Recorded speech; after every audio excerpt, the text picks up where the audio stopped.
I'm going to show you 8 ways that you can research a property ahead of time remotely before you ever get in your car or hop on a plane to fly there, so that you can do due diligence, save yourself a lot of time and money, and eliminate a lot of obvious properties. The Ready Life, into the country. Hi, I'm Nick Meisner, and I want to welcome you back to the Ready Life podcast, where you'll learn how to become as independent as possible for basic necessities like water, heat, food, and the power that so often is necessary for these systems. And in this week's episode, we're going to be focusing on something that you may or may not be doing right now, but there's a good chance that you will be doing it at some point in time in your journey, and that's looking for a piece of land or a home. And we're assuming that you are looking in an area that is a ways away from you. It's expensive to travel and look at properties, and it can be very expensive and frustrating to talk to a realtor. You get ask them to get some properties lined up. You take a trip there, you go and look at them, and you find that none of them were what you were expecting, and you've just wasted a trip and a bunch of money.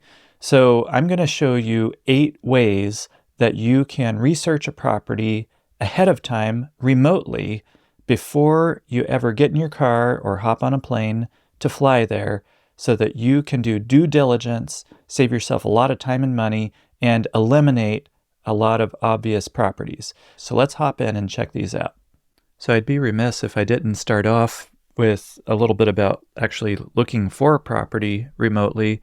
There's many ways you can do this. Obviously, you can call up a realtor, get a buyer's realtor to represent you and have them search the MLS. You can search the MLS on sites like this. On Zillow is another place that can be helpful to search for the MLS and houses for sale and things like that. We'll see in a minute that Zillow is useful for other things too, but that's one place. You can look at local papers or even penny pincher type papers like this one. You can search Craigslist, the real estate for sale section that can sometimes have some nice for sale by owner options that don't involve a realtor, where you could potentially save some money. And there's Facebook Marketplace and probably many other options as well. But let's just go with one of these for now. And having said that, I'm looking at properties in our part of the country, which I honestly cannot necessarily recommend somebody moving here right now, because the property is just absolutely bananas sky high. The prices are just insane, 2 and 3 times or more what they were going for just a short time ago. And yes, it's settling and maybe coming down slightly, but it's still crazy high. So I'm not pushing our area. I'm just using it as an example because it's areas that I'm familiar with, this part of the country. So, there's a certain amount of information that's going to be on the listing, things like that.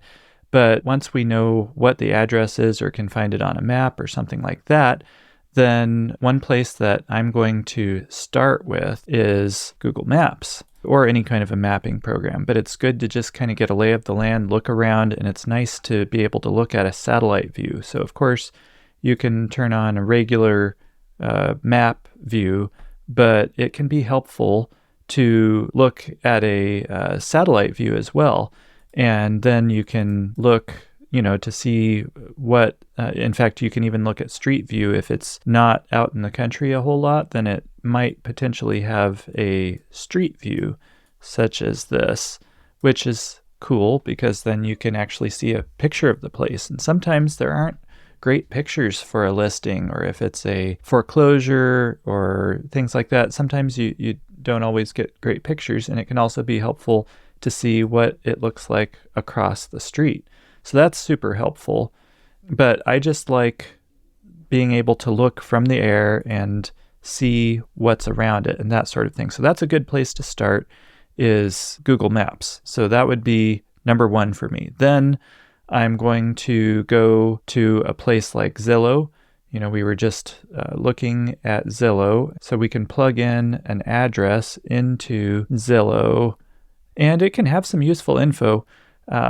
the value, how they evaluate it, isn't always accurate. If it's currently being listed where they can get data from the listing, then that may be an accurate price of what it's going for. But sometimes Zillow will give a value that they're estimating based upon the values of other properties in the area and what they know about it. And that isn't always the most accurate, but it can be helpful to get a rough idea. And it can have things like price cut. It's got history a lot of times because they'll be taking into account previous listings where it might have been sold previous times and things like this.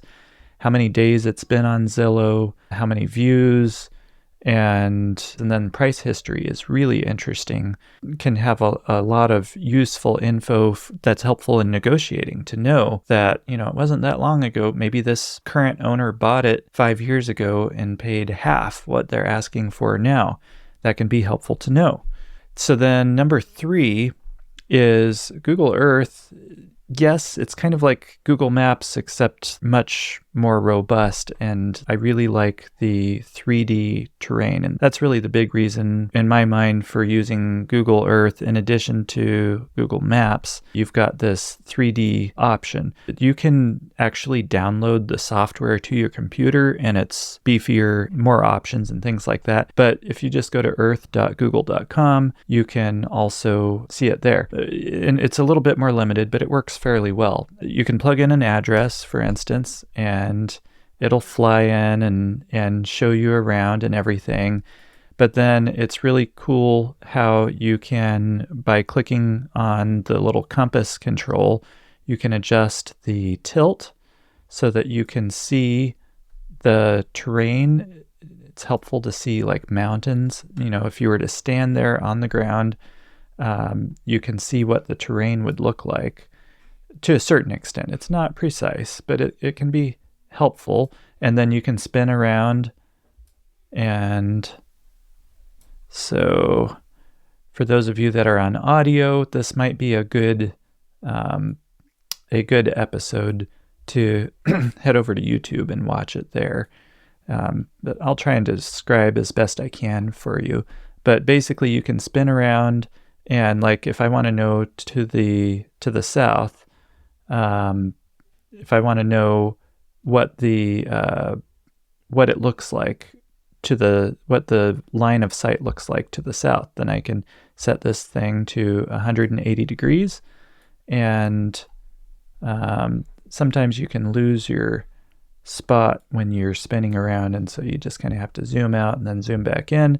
And now I can see what it looks like to the south. And so I could see if there's a big mountain to the south blocking my view or something like that. So it's super helpful. It's also helpful to just see what's around. Is there a landfill nearby or something crazy that you wouldn't want? Obstructions, all kinds of things. Just looking around, getting familiar with the lay of the land. It's almost like you're flying around in an airplane. So super helpful. If you haven't used Google Earth before, that's a great tool. Also can tell you altitude or elevation of the spots. And the bottom of the screen, so we can see it's around 2,000 feet elevation here. That's super helpful info to know. And, especially in northern country where elevation can make a big difference for how much snow you're going to get and things like that. So that's another tool that I use. Then another place that we can look is county GIS mapping. Now, the GIS system that counties use is super helpful for seeing parcels and things like that. So this is a couple of different counties that I'm looking at. This is the particular property that we just picked off of that ad. And you can see it gives the parcel number and the legal address, the address, what school district. This one I was surprised at how limited the amount of information was on this one. It's a very poor county, and my guess is that's probably why it's very limited here. You go to some other counties where there's a little bit more, where they have a little bit more of a beefy system, and you can get more info, like for instance, the property owner, the amount of acres, last assessed value. Bear in mind that assessed value is not real world value often. It could be after timber exemptions, or homestead exemptions, all kinds of things like that. Factors can play into it, but it can be useful. Some GIS systems will even tell you how much the taxes were for that particular property. And then also like deeds, that you can see previous deeds that they have on record. So you can look back and see when it was last sold and to whom, from whom, and any kind of useful info like this. It's helpful to just dig around and find everything that you possibly can on a property. So the county GIS systems can be super helpful also for seeing the sales history, much like on Zillow. So then another option is county records search. Sometimes you can come up with some counties will have an online system where you can search for records. You're probably going to have an owner's name or something like that. So you could potentially, pull the owner's name off of the GIS, and then you could plug that into here and find, any deeds that were in that person's name. Some systems may have easements and things like that, which could be very helpful. You can just do a Google search for the particular county and public documents search, or the particular county and GIS system or GIS mapping or something like that. Anyhow, that's another good option for places to look. Now, if the property or the home has a well, then it can be super helpful to look up the well log. Many states have online systems where you can look it up. Like, for instance, with this one, you can just zoom in on the map to the particular location, or you might be able to use the address in some cases, and then you can look up the well log, and it's got all kinds of super helpful info on the well, such as gallons per minute back when it was drilled. We've talked about this many times. The well log isn't precisely accurate, but at least it gives you some sort of info. If you want to know how to find the well log, we have a document that walks through everything that we were able to find for each of the 50 states. Go to thereadylifecom/find-log, FINDLOG. So thereadylifecom/find-log, and you'll be able to download a free document that gives you any info we have on each of the 50 states for that. So then another place that you can look for some really helpful info on an area, not necessarily a specific property, but on an area, is a community Facebook group. So you can just search for the particular city or county or whatever, and they're often going to be private. Sometimes they won't let you join unless you live there, but it's worth a try to see if they'll let you in. And let me tell you, there is so much info that people post on there that you would never know. It's almost like you're sitting around in the laundromat overhearing conversations happening about all kinds of happenings. And so if you're serious about an area, see if there's any way you can get into a Facebook group and you'll pick up all kinds of info about that area. And then the last place that I wanted to mention is the USDA Department of Agriculture Web Soil Survey.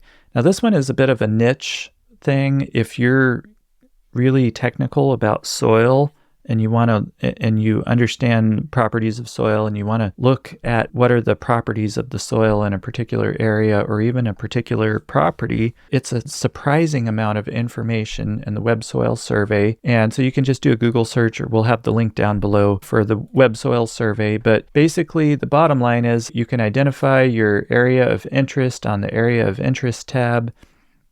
And then basically you click the AOI button here, and you can drag it to identify your area of interest, and then that's what it's going to use for all the other stuff. So then you can go to the Soil Data Explorer tab, and there's all kinds of bits of info, and then tell it to view, and then it will give you that particular piece of info down below, and it'll be color-coded on the map and have some info about the soil, or it's even beyond the soil, water tables, just all kinds of things. I haven't even hardly scratched the surface myself here, and frankly, some of it is over my head.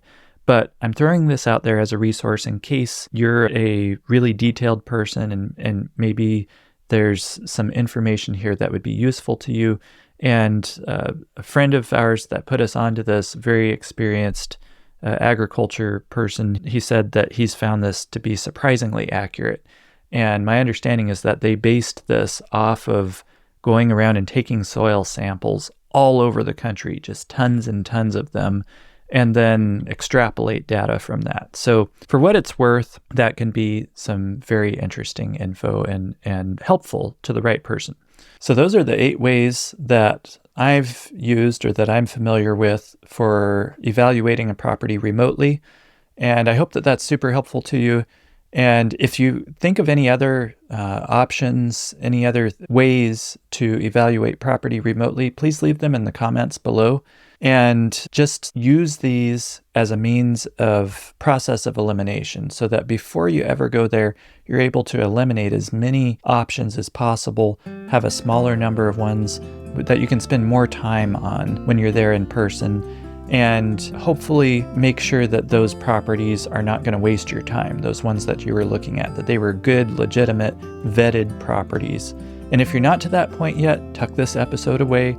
You're going to need it because most likely you're going to relocate at some point in time. So I hope this is super helpful, and we'll see you next time on the Ready Life Podcast.